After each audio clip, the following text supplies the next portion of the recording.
Capítulo 12. Kiritsugu estaba agradecido por la falta de tráfico en el camino de regreso a la casa Emiya. Sin mencionar que tenía que prestar atención para no toparse con baches y cosas similares en el camino o conducir de manera demasiado imprudente para no molestar a Artoria. Una rápida mirada al espejo retrovisor le aseguró que todavía estaba desmayada. Desafortunadamente, la sangre ya se había filtrado en los asientos, pero en comparación, eso no era nada de qué preocuparse. No pudo evitar pensar en su último encuentro. Si no hubiera retrocedido, tal vez su apoyo habría evitado este resultado. Tal vez. Sacudió la cabeza. Eso era imposible. Ya había empujado su cuerpo mucho más allá de lo que debería.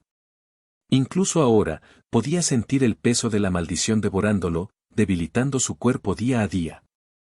No pasaría mucho tiempo antes de que perdiera el acceso a su magia, y mucho menos a sus habilidades de lucha. Pelear contra Kira y Kotomine otra vez lo habría matado. No había ninguna duda al respecto. Atravesar el sintoísmo y cruzar el puente Fuyuki significaba que se estaba acercando a la residencia Emiya. En retrospectiva, probablemente debería haberla llevado rápidamente a un hospital a pesar del riesgo de que le hicieran preguntas sobre su estado. No podría haber sido más de lo que podía soportar, incluso en su estado. Especialmente considerando que la iglesia y su hogar estaban en extremos opuestos de Fuyuki y que se estaba quedando sin tiempo. Unos minutos más tarde, Kiritsugu suspiró aliviado mientras estacionaba el auto, apresurándose a mover a Artoria dentro de la casa y fuera de la vista, notando por primera vez que ella era especialmente liviana. El campo delimitado que rodeaba la propiedad alertó a todos los que estaban dentro sobre su acercamiento y, antes de que se diera cuenta, Shirou y ya habían abierto la puerta para saludarlo solo para que sus expresiones de bienvenida se convirtieran en incredulidad y conmoción. Shirou especialmente parecía estar reviviendo una pesadilla y Kiritsugu rápidamente pasó junto a ellos y entró en la casa. Y ya fue el primero de los dos en volver a concentrarse y rápidamente sacudió a Shirou, indicándoles que lo siguieran. Sí, estoy justo detrás de ti. Siguiendo a ella, Shirou silenciosamente comenzó a procesar todo, desde la supuesta reacción de Abelan, hasta que su dueño original terminó así. Deteniéndose en la habitación de invitados de la casa, Shirou y ella se quedaron afuera mientras Kiritsugu colocaba a saber suavemente sobre la cama. Ella supuso que tenía sentido, la habitación de invitados era la única que tenía muebles de estilo occidental. En esta situación, una cama sería más adecuada que un futón. Ella todavía no se había aclimatado del todo a uno, ya que ella misma había crecido en un castillo alemán. Kiritsugu pasó corriendo junto a los dos nuevamente, dirigiéndose a recuperar lo que probablemente era un botiquín de primeros auxilios y un par de toallas mojadas. Shirou, ella. Ayúdenme a limpiar las heridas mientras la curo. Habló en voz baja mientras les entregaba una toalla a cada uno. Luego inmediatamente se puso a trabajar en su lesión más obvia. Los niños simplemente asintieron antes de hacer lo que les decían. Había mucha sangre y Shirou pudo adivinar que probablemente era la suya. La idea lo desconcertó pero siguió adelante por el bien de Artoria. Ella fue más reservada al principio y se tomó más tiempo para asegurarse de no incomodar a Artoria antes de acostumbrarse a todo. Después de eso, era simplemente cuestión de que ellos se ocuparan de un área hasta que Kiritsugu dijera que estaba bien pasar a la siguiente. Y al poco tiempo, incluso él proclamó a regañadientes que había hecho todo lo que podía. ¿Cómo pasó esto? Shirou cuestionó suavemente y Kiritsugu se arrodilló ante él. Sé que esto debe haber sido un shock para ambos, pero Artoria no es invencible. Incluso con su fuerza, los errores pueden llevar a cualquiera a situaciones que simplemente no pueden superar. Y aunque parece estar estable por ahora, las cosas siempre podría haber resultado peor. Necesito que ambos lo recuerden. No se permitan a sí mismos ni a los demás verse en una situación similar. Dedíquense a su entrenamiento y, sobre todo, cuídense unos a otros. Papá. Los ojos de Iya se encontraron con los de Kiritsugu y pudo sentir las lágrimas brotando mientras rápidamente miraba hacia otro lado. Porque no estaré aquí para hacerlo por ti por siempre. Y así, el ex Mega Skeller se levantó y se movió para salir de la habitación de invitados, y ya lo siguió tímidamente, pero no antes de mirar detrás de ella a Zero, el joven Emilia. Sin embargo, aparentemente estaba clavado en su lugar, con los ojos bajos y los puños apretados con fuerza. Estúpido. ¿Cómo se supone que vamos a hacer esto cuando no estés? Dicho esto, él también se retiró de la pequeña habitación. Y si se refería a su padre o al rey de los caballeros con ese comentario, nadie lo sabría. Al cerrar la puerta detrás de él, Artoria se quedó sola para descansar y sanar. Pero si Zero se hubiera quedado un momento más, habría notado una lágrima rodando por el rostro del caballero dormido. Ella siguió a su papá hasta que finalmente llegó a la sala, donde decidió tomar asiento antes de sacar su paquete de cigarrillos. Los miró por un momento mientras un suspiro cansado escapaba de sus labios cuando finalmente decidió encender uno. La chica Ainsburn se sentó frente a él, apoyó la cabeza con los brazos sobre la mesa y se quedó allí mirando a su padre darle una calada a su cigarrillo. Pensé que habías renunciado. Señaló después de unos momentos de cómodo silencio. Ha sido un día largo. Respondió fácilmente e ella hizo un puchero. Zero me contó sobre eso. Tu maldición. Papá, te estás muriendo. Ella proclamó con tristeza y Kiritsugu dio otra calada. Supongo que era inevitable. De todos modos debería habértelo dicho yo mismo. ¿Cuánto tiempo? La franqueza de la pregunta lo tomó por sorpresa. Su hija de 8 años no tenía por qué estar tan tranquila sobre algo como esto, especialmente cuando se trataba de él. El hecho de que estuviera entrenando para ser maga no era excusa. Y ya. Se giró para expresarle esos pensamientos exactos antes de que sus palabras murieran en su garganta. Estaba al borde de las lágrimas y parecía que estaba a punto de estallar en cualquier momento. ¿2 años? 3. ¿O ni siquiera 1? ¿Por qué tengo que ser yo el que siempre se queda atrás? ¿Por qué siempre tengo que estar solo? Kiritsugu rápidamente corrió a su lado y la abrazó, intentando calmarla acariciando su cabello, mientras la sacudía suavemente. En este punto, la presa que contenía las lágrimas de Iya se había roto y ella lloró abiertamente en los brazos de Kiritsugu, empapando su camisa y aferrándose a él por su vida.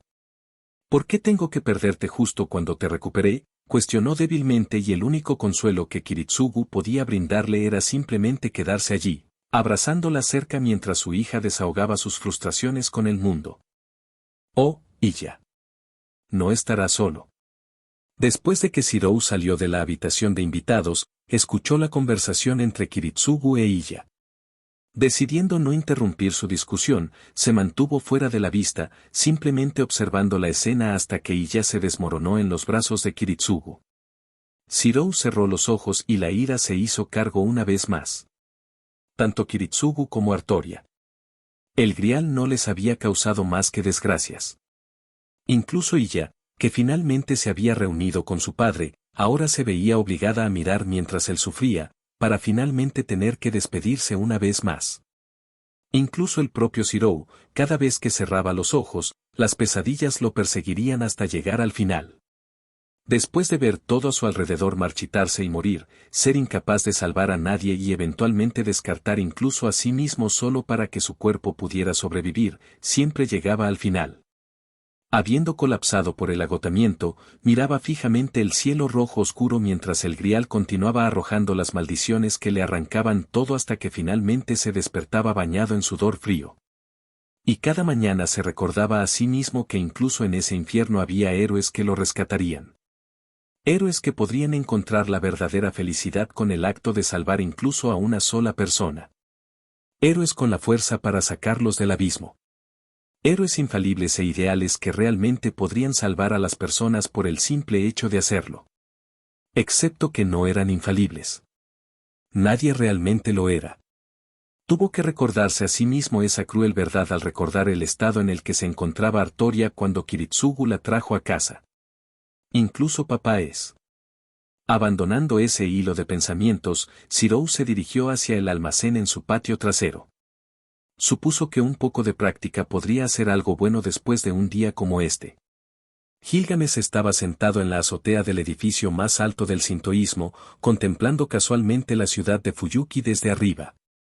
La vista era repugnante, pero al menos era mejor que caminar por la ciudad entre los otros mestizos. Tontos, todos ellos.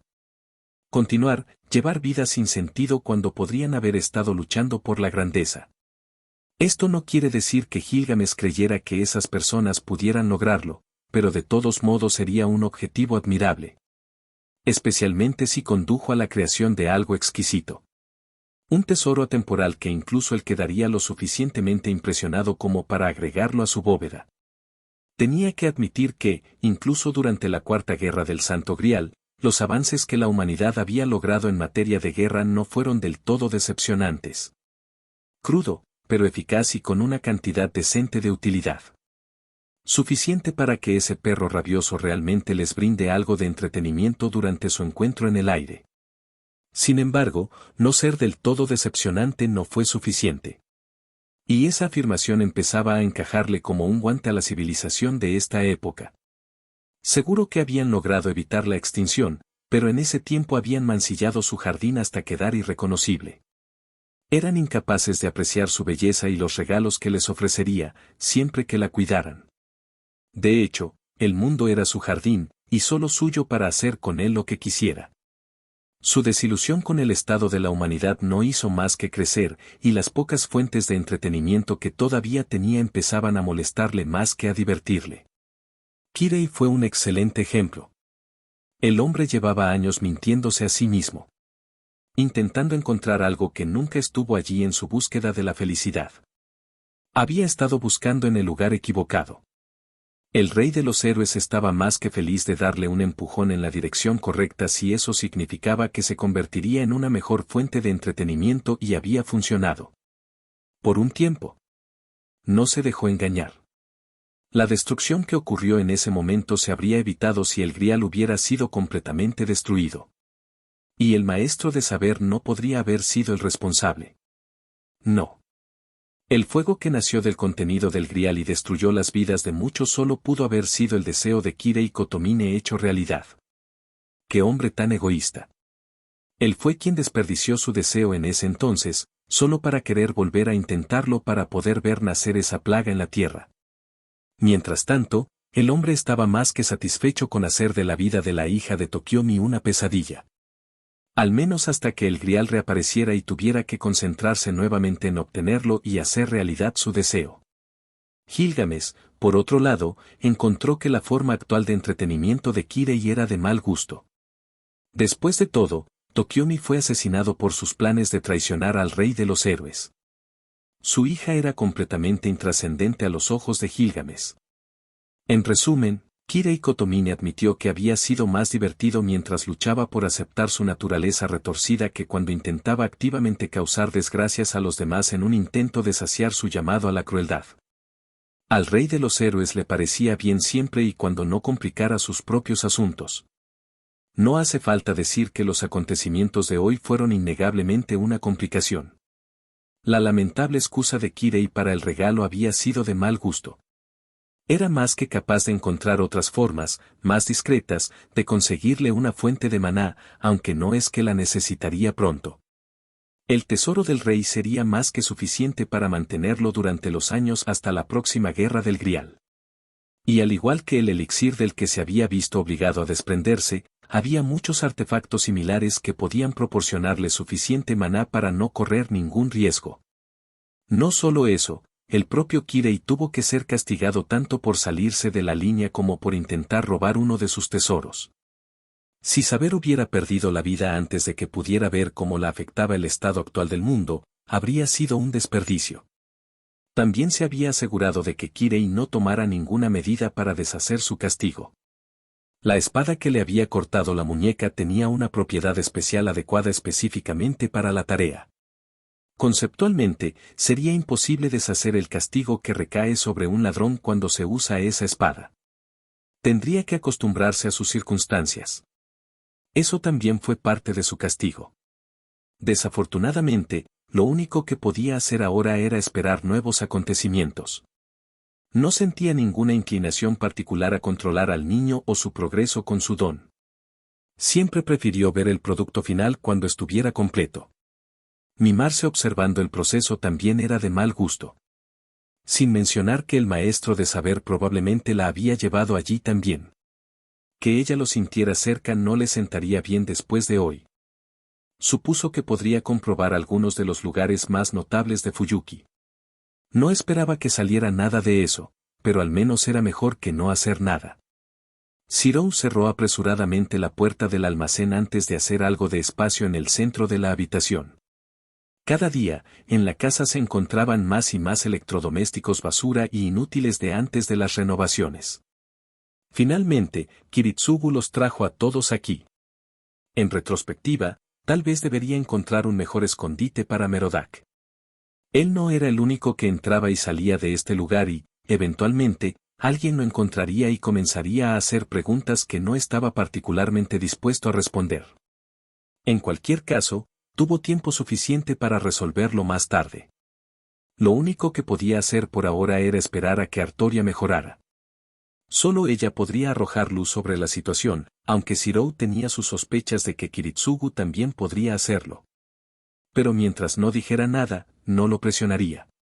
En cambio, Shirou se movió para desenvolver a Merodach de la tela que lo cubría después de sacarlo de su escondite.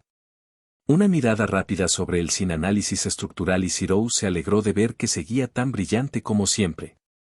Sentándose con las piernas cruzadas con la espada en su regazo, colocó con cuidado su palma en la parte plana de la hoja y, como un interruptor, activó sus circuitos mágicos. El estudio de Merodach solo reveló la misma imagen confusa que había estado tratando de encontrarle sentido. Una colina solitaria y una figura sombría esperando pacientemente, solo que esta vez, un brillo dorado parecía irradiar de esa figura y, lentamente, algunas características se hicieron visibles. Una túnica ondulante que se extendía sobre la superficie de la pequeña colina, blanca como la nieve. Lo único que podía ver era a Merodach, una imagen especular de la espada en sus manos estaba incrustada en el suelo frente a la misteriosa figura. Esforzándose en un intento de ver con mayor claridad, perdió la concentración y sus circuitos aparentemente cortaron la conexión con fuerza. Lo último que Shirou logró ver antes de que la imagen desapareciera de su mente fue la figura vestida con una túnica inclinándose hacia adelante para examinar a Merodach mientras el brillo de ellos se disipaba en el cielo, atravesando la niebla a su paso. No lo suficiente como para revelar nada particularmente interesante. Simplemente sirvió para mostrarle a Shirou que el lugar que había estado viendo era mucho más grande de lo que pensaba. Sin embargo, incluso en este enorme campo, el único lugar que no podía considerarse un páramo yermo era la misma colina donde se encontraba Merodach. Fue solo en esa colina alrededor de Merodach donde florecieron la hierba y las flores, creando un marcado contraste con la imagen, que de otro modo sería vacía y brumosa. Tomando un respiro para calmarse, Shirou se levantó y sostuvo a Merodach en la postura que Artoria le había indicado. Realizar los movimientos le ayudaría a pasar el tiempo y perfeccionar su técnica le serviría para mantenerse en forma. Después de todo, no creía que Artoria estuviera en condiciones de entrenar pronto.